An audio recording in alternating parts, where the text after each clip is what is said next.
কোরআন শোনাচ্ছে ইন্নামা ইয়াখশাল্লাহা মিন ইবাদিহিল উলামা। পৃথিবীতে যত মানুষ আছে, যত বান্দা আছে, তাদের মধ্যে আমি আল্লাহ গর্ব করে শোনাচ্ছি, আমাকে যারা ভয় করে তারা হলো আলিম। যাদের কাছে ইলম আছে তারা আমাকে ভয় করে। কথা বোঝেন না? আল্লাহর ভয় দিলে থাকতে হবে, তবে ইমানদার।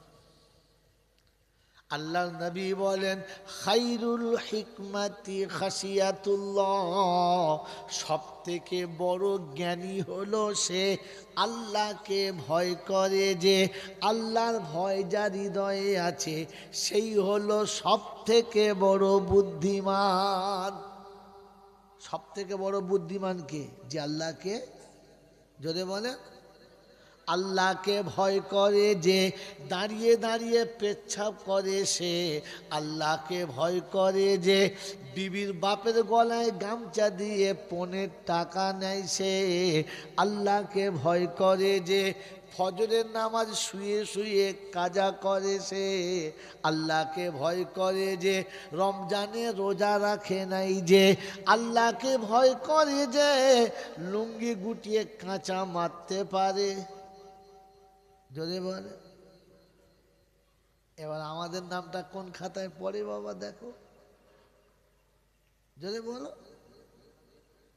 বাবাজিরা আমার আল্লাহওয়ালা ভাইরা, তো বুদ্ধিমান তারা আল্লাহকে ভয় করে যারা। আর আল্লাহ বলেন আমাকে ভয় করে যারা, একমাত্র সব থেকে আমার বান্দা আলেম যারা। এ হলো সেই আল্লাহর বান্দা বানানোর সেন্টার। মনে রাখবেন ইনশাআল্লাহ। তাহলে একটা শব্দ বার হলো নূতন বান্দা। কথা বুঝেছেন? এই বান্দা যদি না হয় তাহলে কোরআনের যত আয়াত শুনেছেন মিল খাবে না। তার একটা একটা নমুনা ছোট ছোট করে বলে দিই। আমরা বাংলার মানুষ জানি লা তাকনাতু মির রাহমাতিল্লাহ ইন্নাল্লাহা ইয়াগফিরুয যুনুবা জামিআ ইন্নাহু হুয়াল গফুরুর রহিম। সারা জীবন জলসা শুনেছি, বাবাজিরা শুনে রাখো, আল্লাহ পাক কোরআনে পাকে বলেছে আমার রহমত থেকে নৈরাশ হবি না, আমি আল্লাহ পাক জীবনের গুনাহ মাফ করে দেবো, তুই ভুলে আসবি, আমি ক্ষমা চাইবি, আমি আল্লাহ তোকে নৈরাশ করব না, তুই আমার রহমত থেকে নৈরাশ হবি না। শুনেছেন কি না? শুনেছেন তো? সবার জন্য না, শুধু আমাদের দুজনের জন্য না বন্ধু, না, সকলের জন্য না। এটা আল্লাহ পাক তার বান্দার জন্য বলেছে। তিনি আগে শুনিয়ে দিয়েছিলেন কুল ইয়া ইবাদি আল্লাযীনা আসরাফু আলা আনফুসিহিম লা তাকনাতু মির রাহমাতিল্লাহ। ওগো নবী, আমার যারা বান্দা তাদেরকে বলো তোরা যেন চিন্তা করিস না, তোরা ভয় খাস না, আমি আল্লাহ এখনো রয়েছি, চিন্তা করিস না। আপনার খেলা বন্ধুরা বলবে, জলসার লোকেরা বলবে আমরা সবাই আল্লাহর বান্দা। হ্যাঁ না না বলেন, জোরে বলেন। কিন্তু আল্লাহ পাক বান্দা বলেছে কিনা? ও আল্লাহ তুমি কাদেরকে বান্দা বলো? তো কোরআন বলে ওযু করে আমাকে খোলো। وعباد الرحمن الذين يمشون على الأرض حونا وإذا خاطبهم الجاهلون قالوا سلاما الذين يبيتون لربهم سجدا وقياما।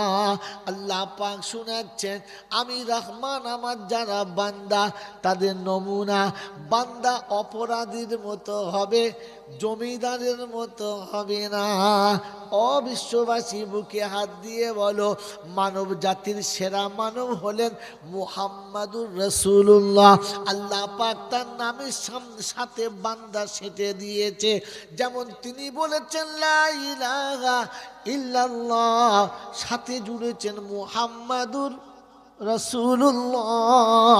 তিনি কালেমাতে জুড়েছেন আশহাদু আল্লা ইলাহা ইল্লাল্লাহ ওয়া আশহাদু আন্না মুহাম্মাদান রাসূলুল্লাহ। তাই আছে? তাই আছে? কথা বলে না, যদি বলেন কি আছে? ওয়া আশহাদু আন্না মুহাম্মাদান আবদুহু ওয়া রাসূলুহু। আমি বান্দা জুড়ে দিয়েছি নবীর সাথে। আমার নবী জমিনে যখন চলাফেরা করতেন মাথাটা সব সময় নিচু হতো, সামনের দিকে ঝুঁকে থাকতো, মনে হতো কি যেন হারিয়ে গেছে। আমার রাসূল খুঁজতে খুঁজতে চলেছে, ডাইনে বামে তাকাতেন না, মাথা উঁচু করে চলতেন না।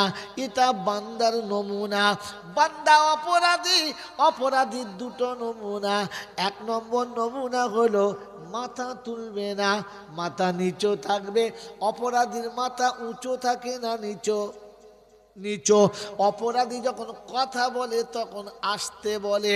অপরাধী জোর গলায় কাউকে কিছু বলতে পারে না, কারণ ও জানে আমি তো আসলে, যদি বলেন অপরাধী।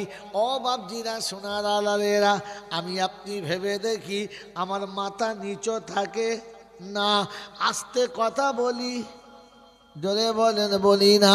আমি বান্দা কি করে হলাম রে বোকা? ওই নমুনা তো বান্দার জন্য ছিল, আমার জন্য না।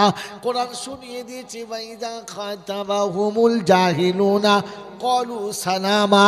মূর্খের সঙ্গে, অজ্ঞর সঙ্গে, অশিক্ষিত সঙ্গে তারা তর্ক করবে না।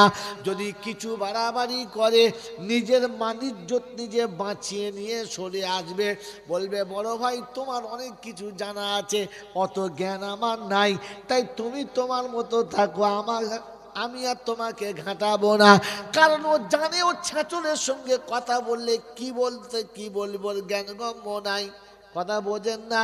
তখন নিজের মানিজ্যত বাঁচিয়ে নিজে চলে যাবে। এটা বান্দার নমুনা।